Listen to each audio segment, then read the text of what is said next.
Et cela n'a pas été facile de la première semaine. C'était une semaine d'observation. Mais de ce lundi 17, presque la grande partie de l'école a repris les activités.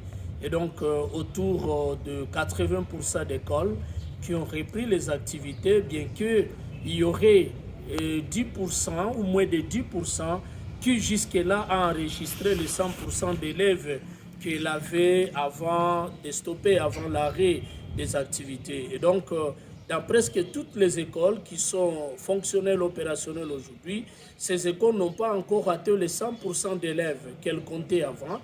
Et donc, on continue à se poser la question si les parents continuent à garder leurs enfants à la maison, s'il y a ceux qui ont fui la ville de Goma pour se déplacer dans d'autres provinces et dans d'autres milieux, mais au moins ceux qui arrivent sont en train d'être encadrés par les enseignants, en dépit aussi de la difficulté que traversent ces enseignants. Parce que vous êtes sans ignorer que les enseignants, depuis qu'ils ont repris, ils ont des difficultés pour accéder à leur salaire.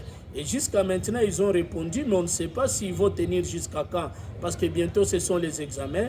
Je ne vois pas ces enseignants qui ne sont pas préparés psychologiquement, moralement, qui n'ont pas de salaire jusqu'à preuve du contraire.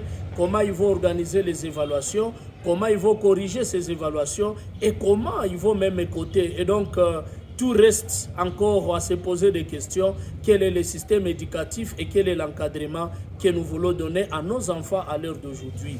Vous comprendrez que même les élèves dans les salles de classe, psychologiquement, ils ne sont pas vraiment, ils ne sont pas à leur place. C'est-à-dire, vous constatez que lorsqu'on enseigne, qu'il y a toujours deux éléments, raison pour laquelle on était en train de solliciter qui est d'une manière ou d'une autre rapide, d'abord des formations psychopédagogiques, c'est-à-dire qu'on puisse faire l'encadrement psychologique non seulement des enseignants, mais aussi des élèves, parce que sur tous les plans, on constate qu'on est affecté psychologiquement. Et l'enseignant et l'élève en classe, tous sont affectés psychologiquement.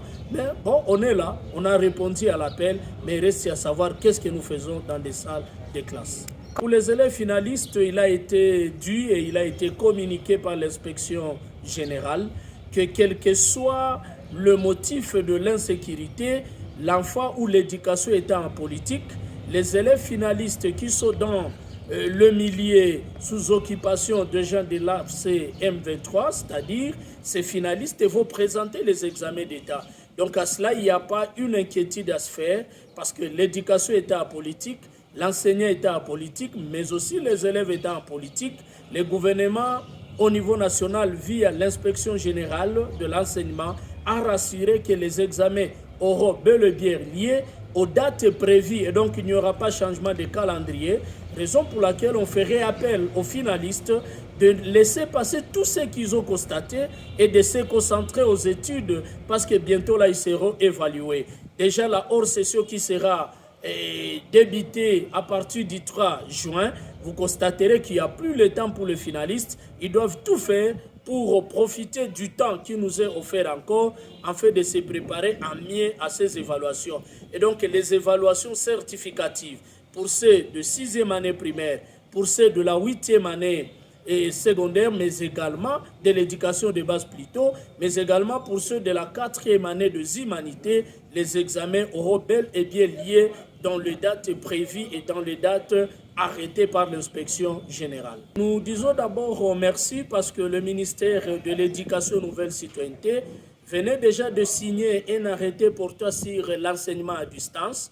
Et donc, les parents qui ont un peu de moyens et qui voudraient continuer à suivre les enseignements, bien qu'ils soient à distance, bien qu'ils se sont déplacés, ils peuvent prendre contact avec la direction de chacune d'école pour l'organisation de ces enseignements à distance.